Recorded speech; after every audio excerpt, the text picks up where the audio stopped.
What's up everyone, this is Demontre Black. Today we're gonna react to a death battle. Deku versus Asta. Let's watch. This episode of Death Battle is sponsored by Mint Mobile and BetterHelp.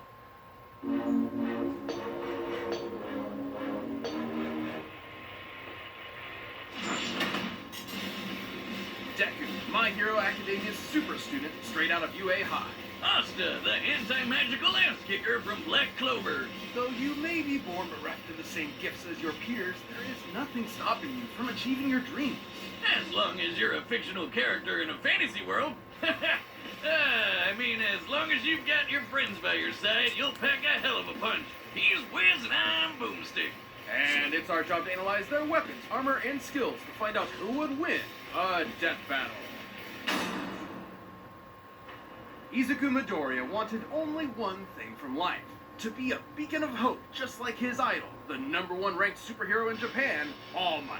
Too bad he was born a freak with no powers. You heard right. This is like a reverse X-Men thing where 80% of the population gets red superpowers, or quirks as they're called, while the remaining fifth are stuck as basic bitches, or as his spiky-haired bully Bakugo called him, Deku. That's a pun on the Japanese word dekunobu, meaning good for nothing. Persevering despite his basic bitchedness, Midoriya got the chance to prove his quirkless heroic mettle against this giant sludge monster, much to the surprise of one particular almighty onlooker. His body secretly decaying from a horrific injury, All Might needed to find the one who would inherit his all-powerful quirk. And All Might didn't want just anybody. The hero world was filled with glory seekers in it for fame and money. All Might wanted someone whose body moved on its own to save someone. He saw exactly that in young Midoriya, and gave him one of the most powerful quirks in the world, One for All. That was the problem. Even after bulking up from lad to Chad, the recoil from even one punch would shatter all the bones in his arm. So he trained to be able to handle his gift at the superhero school of his dreams, UA High. And that's when he decided to own the name used as a cudgel against him for so many years. Turns out, Deku can also be an abbreviation for Dekiru, someone who can do anything. Exactly the opposite of Dekunobu. One for All allows Deku to release absolutely absurd amounts of strength from different parts of his body, with super moves named after US cities and states. Deku still can't access all of his power safely though. Using 100% will quickly destroy his body, which is why he learned to distribute his strength evenly across his body, a technique known as full cowling.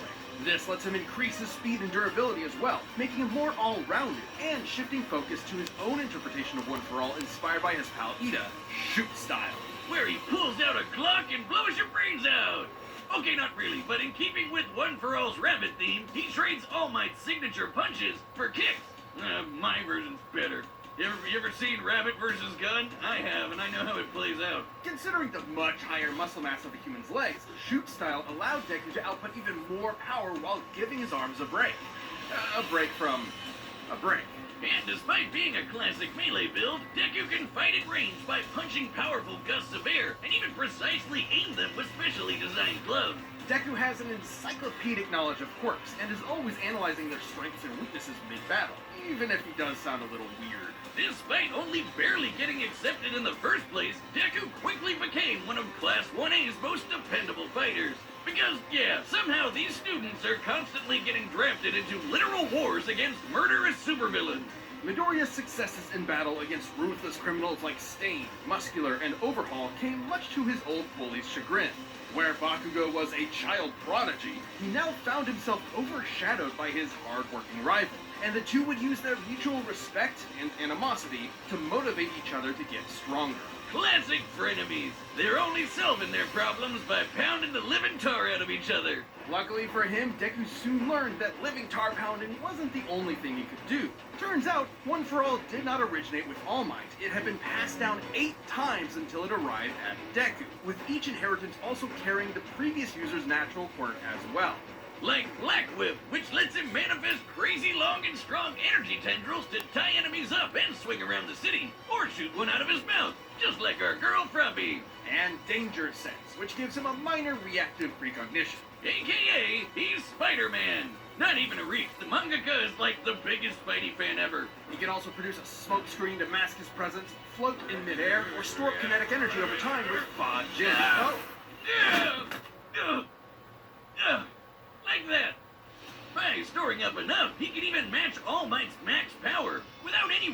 to boot, strong enough to change the weather and create city block-sized tornadoes with a single punch. And he's even stronger with his newest quirk, Gear Shift, which allows him to increase the speed of an object anytime he touches it. In conjunction with the power of All for One, he can use this to warp reality itself. Deku can go toe-to-toe with arch-villains like Shigaraki, who's fast enough to react to and catch laser beams with his bare hands.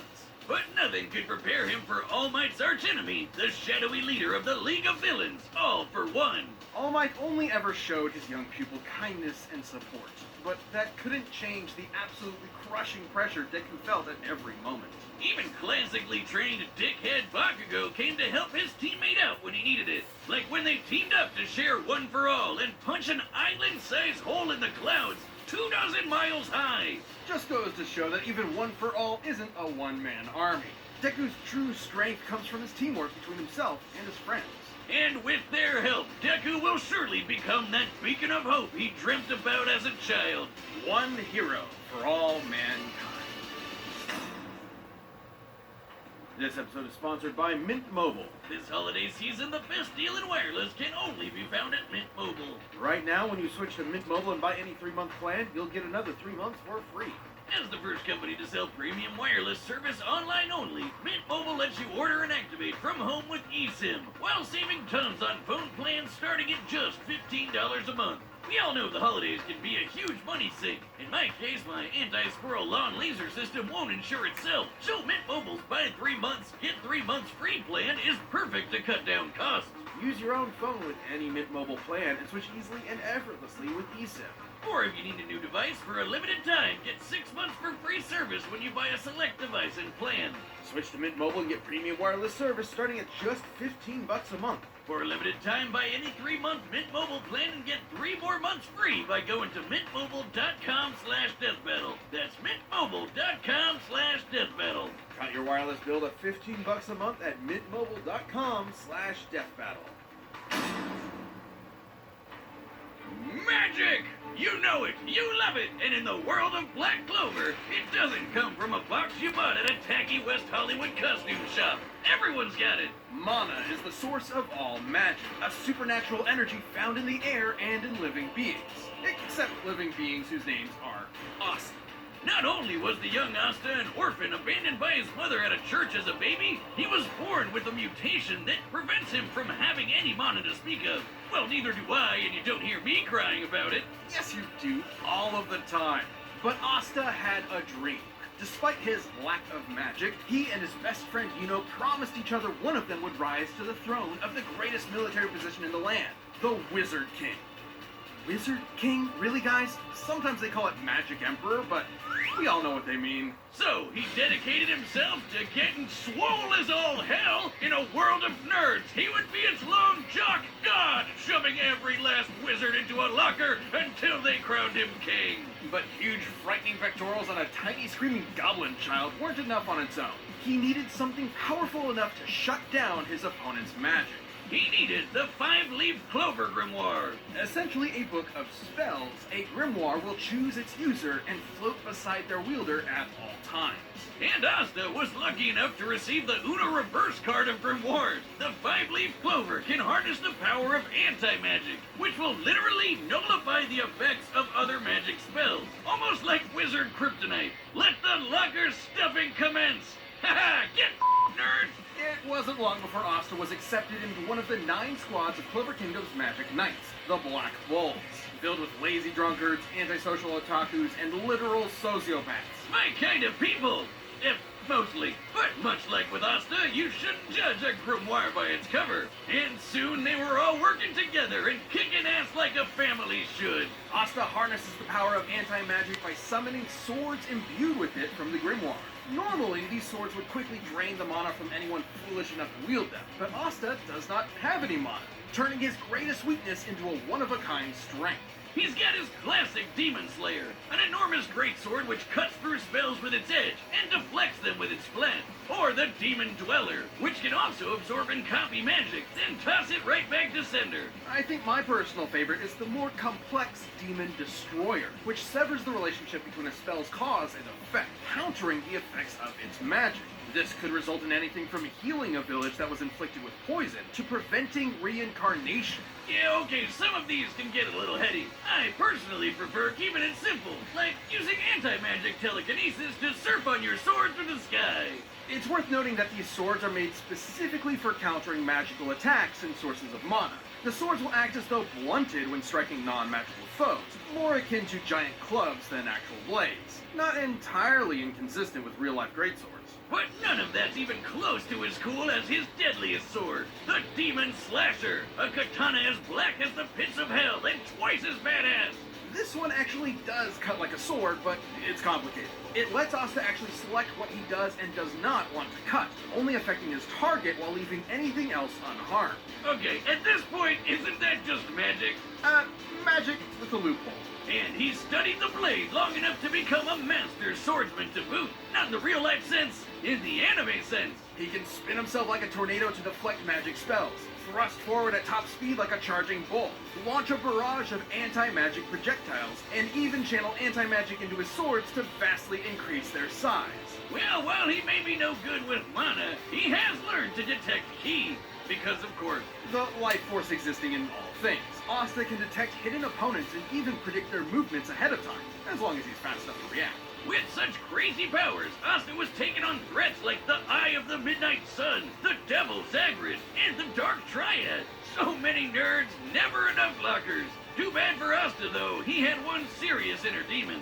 Literally, housed within the Five-Leaf Clover Grimoire was Leva, a demon exiled from hell for completely lacking magical powers, and who just so happened to get adopted by Asta's mother. Until he got possessed by a different demon and killed her.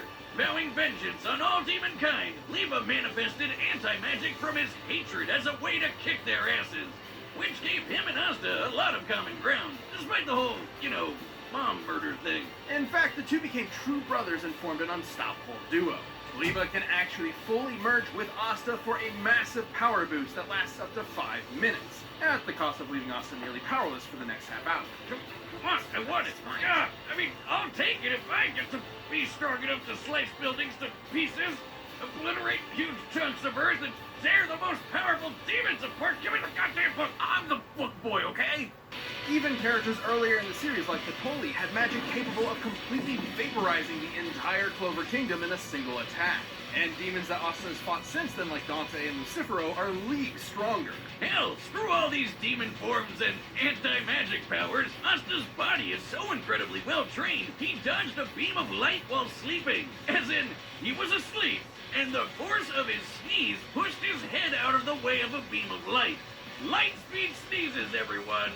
And despite his headstrong and irritating personality, AKA screaming at the top of his lungs as often as possible. Asta is an intelligent fighter who has leveraged his skill against far more experienced foes. But he wouldn't be anywhere without the ragtag band of deviants he calls friends. With them at his side, there's no way he won't climb the ranks to take the Wizard King's throne. Especially with Yuno pushing them both to get stronger. Unlike other classic shonen rivalries, this one isn't tainted by antagonism. They truly want what's best for each other, even if they're competing for the same throne. Yuno's gonna need all the luck he can get, cause even if Asta never gets mana of his own, his true magic is never given up. This episode is sponsored by BetterHelp. Life can be overwhelming, and many people are burned out without even knowing it. Symptoms can include lack of motivation, feeling helpless or trapped, detachment, fatigue, and more. Working on a show like Death Battle every week definitely wipes me and Wiz out once in a while. Remember that one time you had to research Madara's 5D chess plan and you keeled over during the show? All too well. Thanks for reminding me. No problem, best buddy. We associate burnout with work, but that's not the only cause. Any of our roles in life can lead us to feel burned out, and BetterHelp Online Therapy wants to remind you to prioritize yourself. Talking with someone can help you figure out what's causing stress in your life. BetterHelp is customized online therapy that offers video, phone, and even live chat sessions with your therapist. so you don't have to see anyone on camera if you don't want to. It can be more affordable than in-person therapy, and you can be matched with a therapist in under 48 hours. Death Battle viewers get 10% off their first month at BetterHelp.com/DeathBattle. That's betterhelp.com/deathbattle. All right, the combatants are set, and we've run the data through all possibilities. It's time for a Death Battle!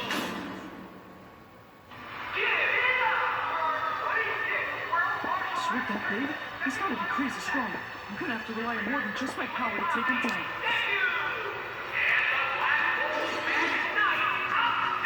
Just gotta hit him really hard.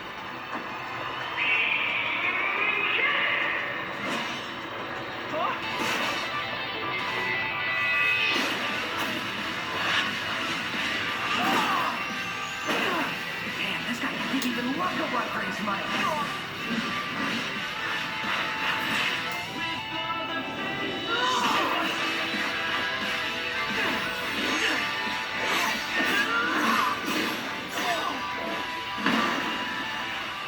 Aren't swords supposed to be sharp? His speed isn't slowed by sword's weight at all. Gotta hamper his movements and get that book out of his hands. He found me!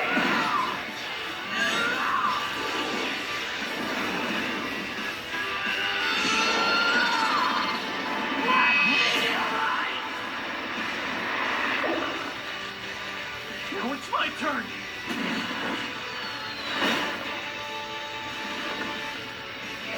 Wait! Are you not using magic? What kind of magic emperor would I be if I can't beat a guy like this? Detroit! Detroit! Detroit!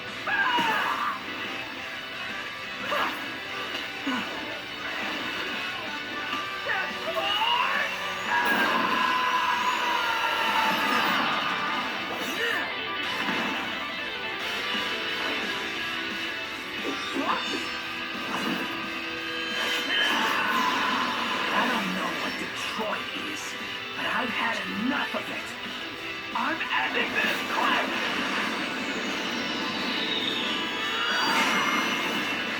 Hit me with all you've got, because I'm never going down!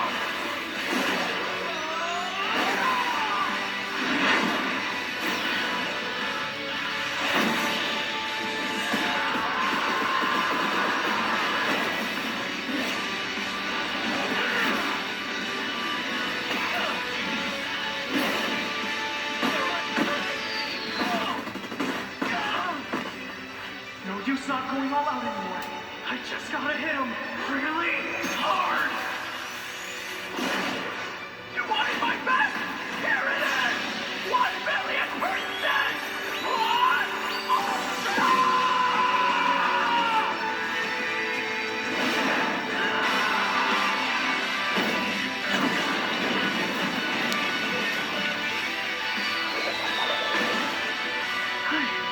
I did it.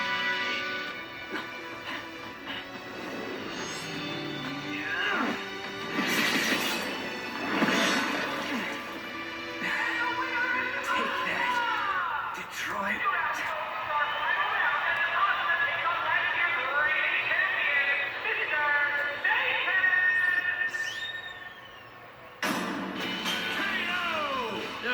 Poor Deku. He tried his best, but Asta just shoved him into that great big locker in the sky.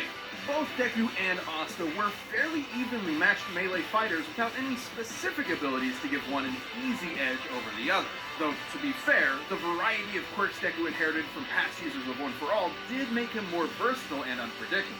Plus, quirks are biological mutations, not connected to some supernatural energy source like mana. So Asta's anti-magic powers were basically useless here. And Deku was generally a smarter and more tactical fighter, but against Asta's incredible might, this time Brawn beat Brains.